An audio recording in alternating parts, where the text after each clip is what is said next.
fact or fiction? You picture poison, this mental friction. Clearly it's been broken, borderline tragic. You're so dramatic, it's automatic. You turn it on like magic. What would it take to make you feel better again? What would it take to make you feel better again? What would it take to make you feel better again? Better again.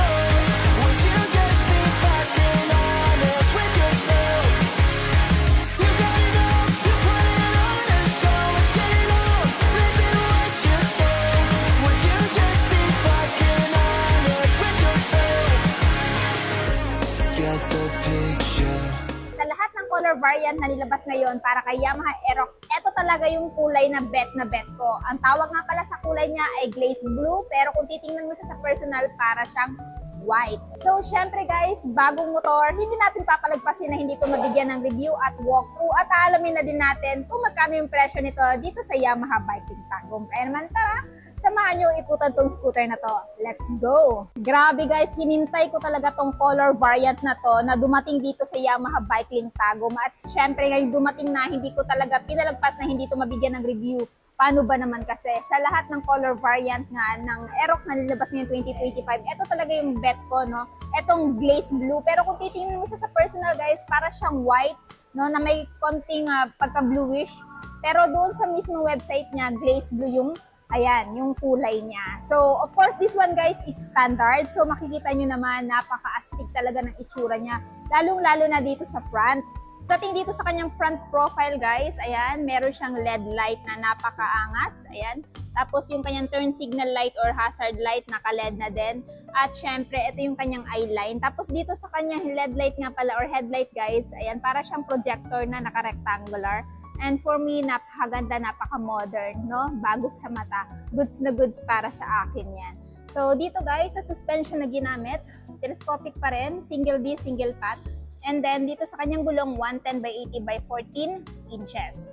Ayan, sa mga nagtatanong, this one guys is IRC and tubeless. So, pag mapako, hindi basta-basta mag-flat. May iwan lang yung pako dyan. Unlike dun sa mga tube type na, napakadali lang talaga mag-flat.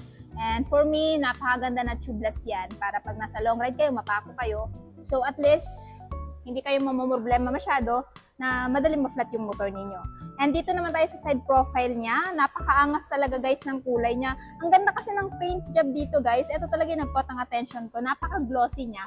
Tapos, nag-complement din yung napakaganda niyang decals na blue. Ayan, yung pangalan niya na Aerox dito. No? Tapos, this one guys is blue core pa rin.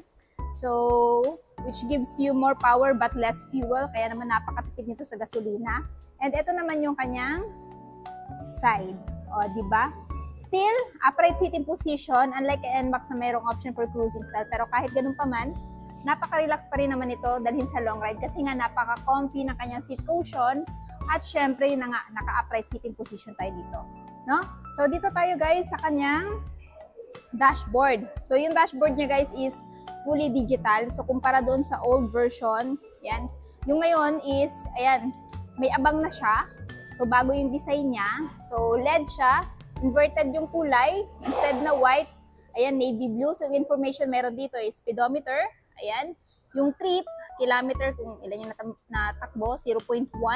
Ayan, fuel gauge. Tapos, ito yung RPM, hazard light. Ayan. Ito yung hazard button, guys. Huwag muna natin. Tapos, dito kayo pipindot para ma-check kung ano pa yung mga information dito. So, ayan guys, F-Eco, average F-Eco battery. So, goods na goods yan kasi nga wala itong kickstart. So, palagi mo lang i-check yung battery health ng motor na to para nang sa ganun, hindi kayo magka-aberya pag gagamitin mo to sa long ride. Ayan. Trip. Tapos, meron siyang V-belt, tsaka yung time. Odo, trip 1. Ayan. So, trip F, F-Eco. So, bumalik na siya sa dati guys. Tapos, aside sa button na hazard, ito yung electric start. Ito yung high beam, low beam, turn signal, yung menu, at yung kanyang horn. Then dito guys, napakaganda. Ayan, complement din yung kulay dito. Dito rough texture. Dahon type pa rin yung kanyang side mirror. And for me, ayan, Napakaganda kasi nga, hindi siya yung tipo na side mirror na parang bilugan. This one may kurba. So, mas nabagay dito kay Aerox, no? 155. So, since ito ay standard na mechanical key, ayan. So, open for the fuel tank. So, ito yung fuel niya, guys. So, fuel tank capacity niya nga po pala is 5.5 liters. Kaya naman, hindi na kayo mabibitin sa long ride, guys, kung itong scooter na to ang dala ninyo. Tapos, ito times mo yung average fuel consumption, malayo-layo na rin yung mararating nyo dito since ito ay naka-blue core pa rin. Ayan. Tapos, meron pa rin siyang Yamaha Motorcycle Connect. So, alam niyo naman yan, isang app yan na ida-download mo sa phone mo para mas monitor mo yung health nitong motor na to. So, dito guys, syempre yung forged carbon niya na design, bago din to. Hindi ganito yung dating version. Tapos yung paint niya dito na glaze blue. At syempre dito para siyang may design dito na honeycomb. And, of course, this one is liquid cooled. Kaya naman sa long ride, check mo lang palagi yung tamang coolant level para hindi ka ma-overheat. And yan, goods na yan. Tapos, ito naman po yung kanyang seat. So, naka-single toned. Eh, naka-rough naman. Leather type yung dito.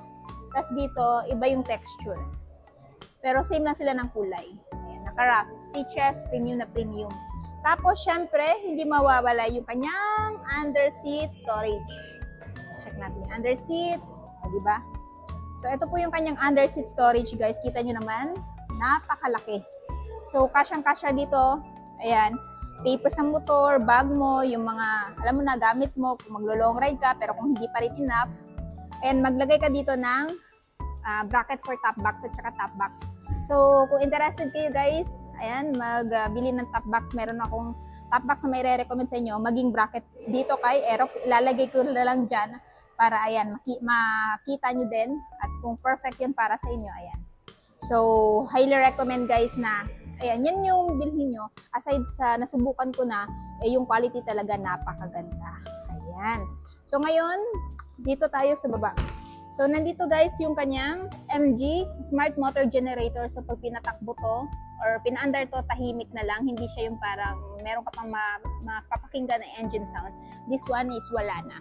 Tapos, ito yung, ayan, pillion step ng angkas. Syempre yung hit guard para hindi mapasok yung angkas or ikaw, no? Sa legs mo yan. Tapos, ito yung kanyang dual shock absorber. Yung ano kasi dito guys, SP, is naka-subtank. While itong standard is wala. Ayan. So, dito tayo sa tail. Pakita ko sa inyo yung tail, guys. Bago na din yung tail niya, napakaangas din. Minimal din yung design. Turn signal is LED. Ayan. Dual shock absorber pa rin. Single disc, single pot. Ayan. Tubeless pa rin yung likod. IRC pa rin yung brand. Tapos, yung tire size naman niya dito sa likod, guys, is 140 by 70 by 14 inches. Ayan, may ilaw pa rin ang plaka dito guys. Syempre yung kanyang plate holder. Then pagdating dito sa kabilang gilid, ayan yung kanyang panggilid, air filter. Ayan. Tapos yung panggilid niya. Plastic, no? Tapos center stand, side stand, meron pa rin kill switch. So pag binaba mo to, automatic mag-shut off yung makina. And for me, napakaganda yung safety feature para dito kay Aerox. Nga pala guys, ito yung kanyang front pocket. Meron na din siyang charging port, Type-C. So, pag malobat ka, meron ka ng pagsaksakan. So, ayan. Ito yung side niya. O, diba? Cool. So, this Yamaha Aerox 155 standard version is powered by 155cc liquid-cooled 4-stroke single overhead cam 4-valve at single cylinder. Ito guys ay may lakas na 11.3 kilowatts at 8,000 RPM and max torque of 14.2 Newton meter at 6,500 RPM. And ito guys ay merong compression ratio na 11.6:1. Ayan. So, ngayon guys, i-check natin yung seat height niya. Kung abot nyo ba. So, sa ground clearance naman, 145 millimeter. Tapos, meron lamang siyang timbang na 130 kilograms. Kaya naman, kahit lady rider, napakadali na lang tong i-maneuver. Ayan. Sa mga nagtatanong, ano ba yung seat height ni Aerox, no? 155 standard. This one, guys, is 790. So, kung may height ka 5'5", kung ka-height kita, abot mo, pero nakatiptoe tayo. Ayan. Tapos ganito yung itsura natin pag nakaupo tayo dito guys. Of course, kung may taller height ka, goods na goods to para sa inyo kasi medyo mataas yung seat height. Ayan. Pero kung 5'5 naman, abot na abot nyo at the same time, yan yung kanyang turning radius. O, di ba? Napakalawak ng turning radius, guys. Napakagaan. Ayan. So, ganito yung itsura natin, guys. Ganda. Comment down below, guys, kung bet nyo din tong kulay na to. I want to know in the comment section below. So, ayan, guys. Natapos na nga natin ikutan itong si Aerox 155. Ayan. Glaze Blue. Kung interested kayo dito, ito ngayon ay may presyo dito sa Yamaha Bike Link Tagum na spot cash is 125,900. Pero kung kukunin nyo ng hulugan, ayan, down payment is 14,000 at monthly sa 3 years na 5,778 at rebates na 200. So aside sa 3 years, guys, meron kayong mapagpipilian, guys, na 1 year up to 2 years hanggang 3 years. So if ever interested kayo, guys, ito ay available dito sa my Yamaha Bike Link Tagum. At kung interested kayo dito kay Yamaha Aerox 155 Standard Version Glaze Blue, ito ay available dito sa Yamaha Bike Link Tagum. So in front lang siya, guys, ng Arisgado College. Full address, lalagay ko na lang dyan sa screen, maging sa description box para mas makapag-inquire kayo regarding sa motor na to. And also sa mga hindi pa nakapag-follow sa Facebook page ko, Instagram, TikTok, ayan, paki-follow na lang po ako, Langga Gail, and please paki-subscribe na din ako dito sa channel ko para nang sa ganon, pag may mga bago tayong upload, ayan, mas ma-update kayo at ma-notify kayo. So yun, guys, hanggang dito na muna tayo. Ride safe and peace out!